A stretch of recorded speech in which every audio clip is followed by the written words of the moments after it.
Hello, how are you? I come to you from Rainbow Land. I'm thinking positive. You'll see my mug again soon enough. Meanwhile, I'll do what I can to give you my voice. I won't speak too long, um, but I'm on the mend and doing fine with it. It's been a cleanse and not a sickness, so that's good too.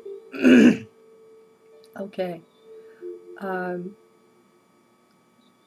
I had an idea come to me that I thought I'd share with you.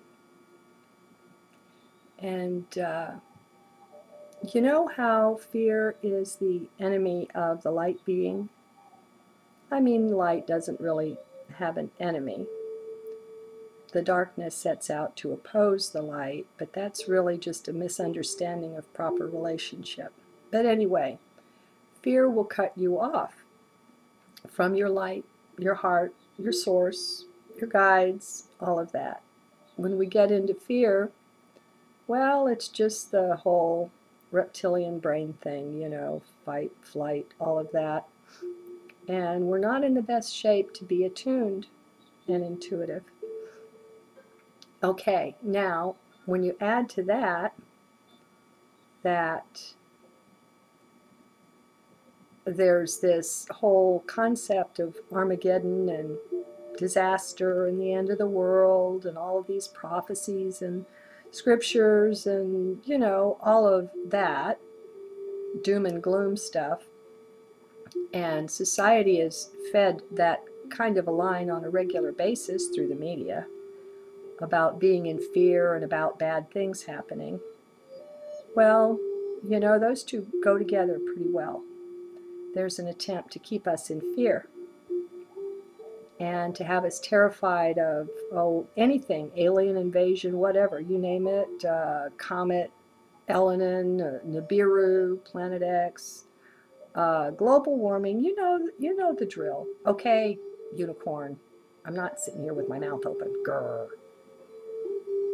All right, now that we've got that straight.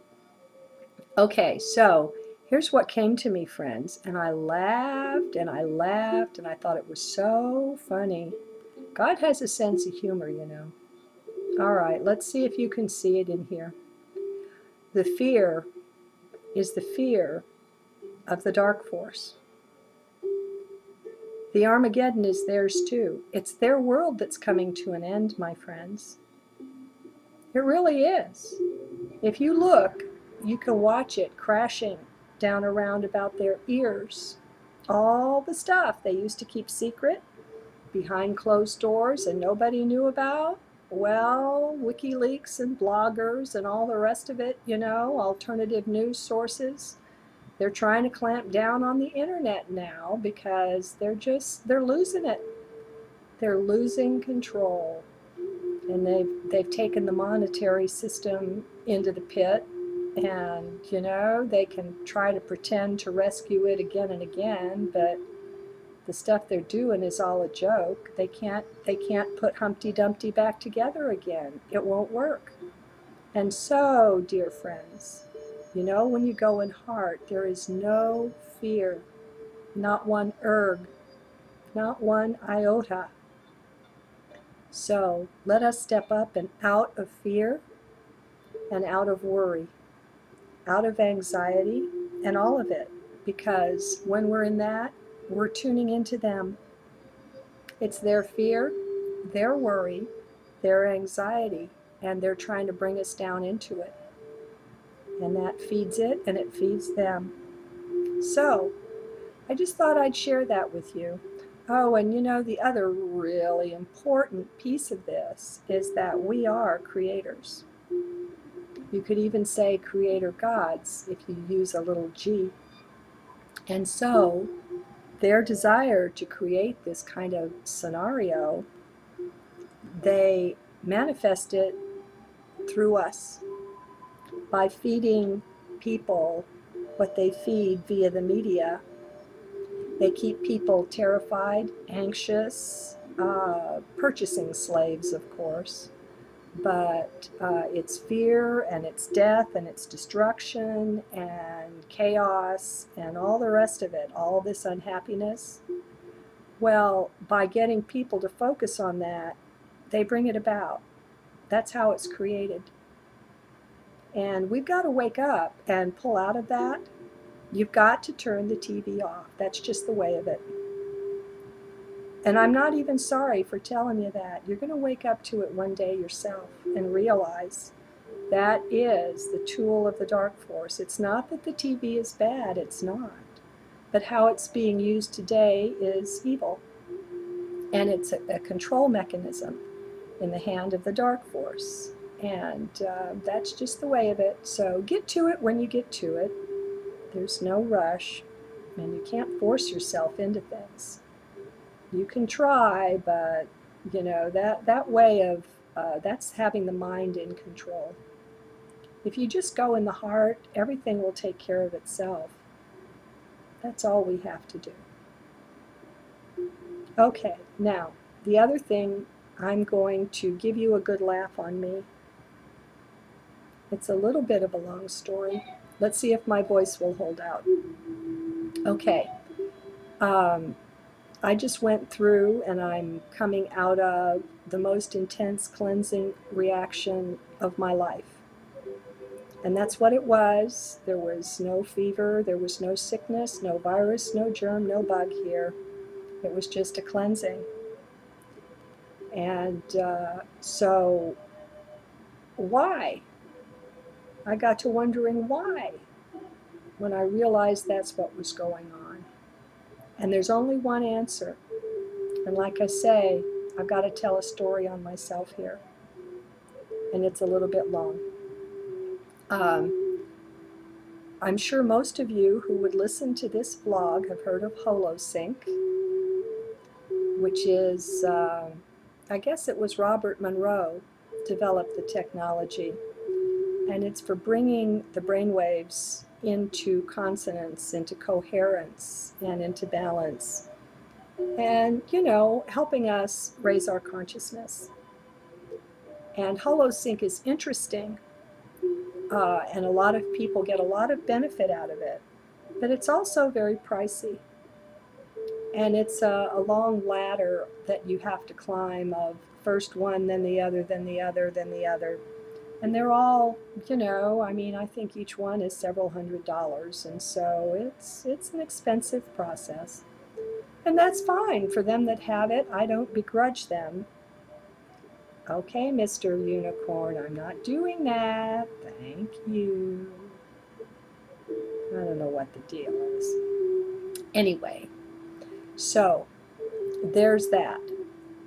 Now, I'm not too much into mechanical means of meditation, so I don't really associate it so much with the spiritual path. To me, it's a thing of biology more. You know, it's the brain and the neurology and bringing some balance into that. So that's how I look at it. It's, you know, rising in consciousness to me is devotional. I guess maybe they call that bhakti yoga. I don't know. It just is. Heart is love. But I recognize and realize that there are many, many paths out there. And no one is the arbiter for everyone else. No one has a monopoly on truth or the way home or anything like that. So anyway, there's Holosync. Okay, now there's a new kid on the block with this kind of technology. And if you use startpage.com instead of Google, hint, hint, and check out iAwake, the letter I and then awake, you'll find their webpage. I discovered them on YouTube. They have a 15-minute video that's a trial of their technology. And according to them, they give you all that Holosync does, only you don't have to have hundreds of different recordings to get it. They have 2 recordings. That's their basic program. One of them is basic meditation. It's an hour long. And the other one is for when you're kind of in a overwhelm, and it's an hour long. And so you do either of those, or you go back and forth with them, or whatever, you know, go look them up, check them out. But it was interesting to see how they said in this 1 hour they could capture everything that Holosync has to offer in all their hundreds of hours of meditation audios. Makes you go, huh. They've got advanced technology that wasn't available to Mr. Monroe.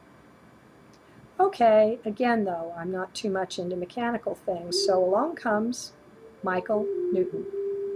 Now, I've told you guys about him before. Dr. Newton is a psychologist who uses hypnotherapy, and his specialty is life between life, in the spiritual state when we're not in the body. And he takes people there and quizzes them.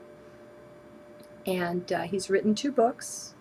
His first one was Journey of Souls, and it was rather short. His second one is called Destiny of Souls, and the audio book is like 18 hours long or something. It's very long. And toward the end of it, he has a chapter on the Council of Elders. After we cross over, we have a life review, and we meet with a council of elder spiritual beings and go over our life.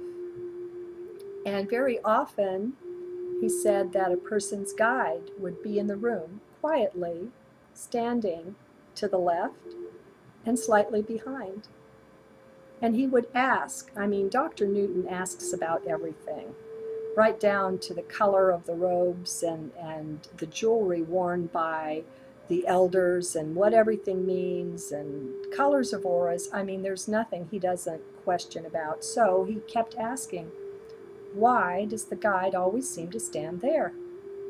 And for years and years, most souls didn't know. They just said, well, that's how it is. It's just customary or whatever. Well, after he gave up on it, and notice how life often does that, after he let it go, he finally came across a soul who knew, who understood. And he explained it like this. He said, after we cross over, for a while, we still retain the imprint, the impression of the body that we wore on the earth. And for most of us, the brain isn't balanced. We have a really strong left hemisphere focus. And so the guide will stand there in order to be of assistance in the telepathy between the soul and the council, the beings on the council. He explained it as if to say that when the council would send a thought to the soul with the unbalanced brain, sometimes the thought would kind of slip out. And so the guide would be there to mirror it back and help the soul communicate. All right, that did it for me. I thought, hey, if having a balanced brain before I cross over has a benefit like that, let's check out this iAwake stuff. And so I did. I took their 15-minute video and I copied it so I could have a 30-minute meditation.